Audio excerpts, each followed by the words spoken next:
Ladies and gentlemen, it is now 80 years since my grandfather, King George VI, announced to the nation and the Commonwealth that the dreadful shadow of war has passed from our hearths and our homes. The liberation of Europe was secured.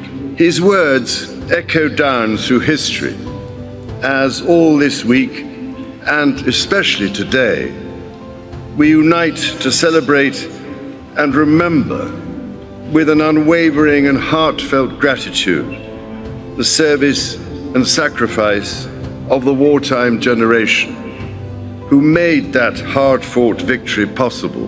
While our greatest debt is owed to all those who paid the ultimate price, we should never forget how the war changed the lives of virtually everyone. Now, as then, we are united in giving utmost thanks to all those who served in the armed forces, the uniformed services, the home front, indeed all the people of this country, the Commonwealth, and beyond, whose firm resolve and fortitude helped destroy Nazism and carry our allied nations through to VE Day. That debt can never truly be repaid, but we can and we will remember them.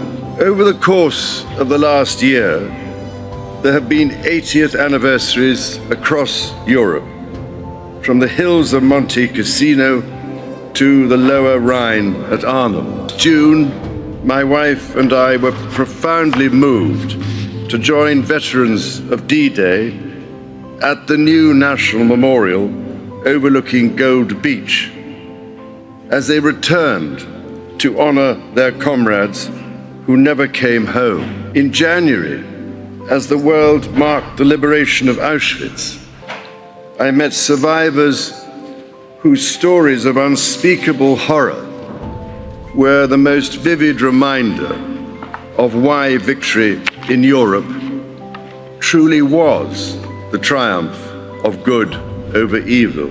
All these moments and more combine to lead us to this day when we recall both those darkest days and the great jubilation when the threat of death and destruction was finally lifted from our shores. The celebration that evening was marked by my own late mother, who, just 19 years old, described in her diary how she mingled anonymously in the crowds across central London and, in her own words, walked for miles among them.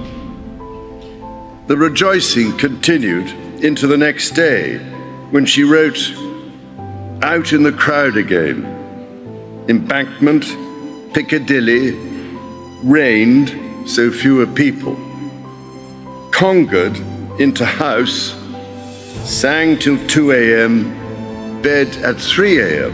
Ladies and gentlemen, I do hope your celebrations tonight are almost as joyful, although I rather doubt I shall have the energy to sing until 2 a.m, let alone, for that matter, to lead you all in a giant conga from here back to Buckingham Palace.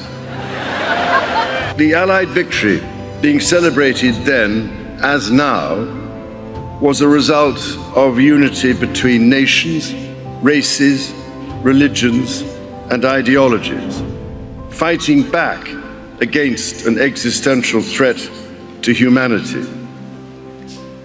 Their collective endeavor remains a powerful reminder of what can be achieved when countries stand together in the face of tyranny. But even as we rejoice again today, we must also remember those who are still fighting, still living with conflict and starvation on the other side of the world.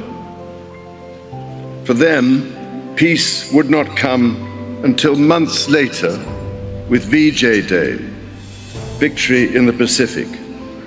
which my father witnessed at first hand from the deck of his destroyer, HMS Whelp. So, in remembering the past, we must also look to the future.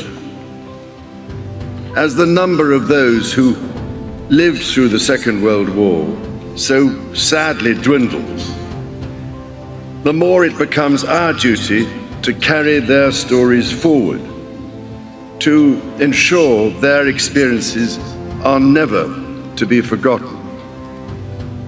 We must listen, learn, and share, just as communities across the nation have been doing this week at local street parties, religious services, and countless small acts of remembrance and celebration. And as we reach the conclusion of the 80th anniversary commemorations, we should remind ourselves of the words of our great wartime leader, Sir Winston Churchill, who said, "Meeting jaw to jaw is better than war."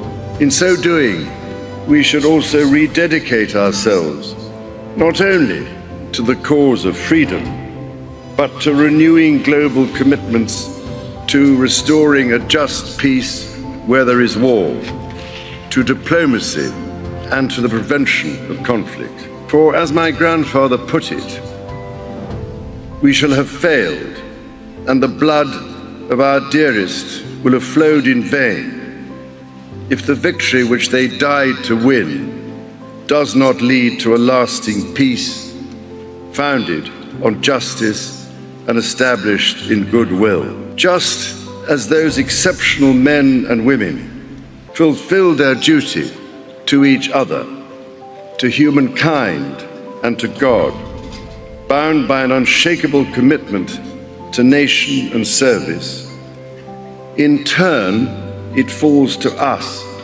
to protect and continue their precious legacy,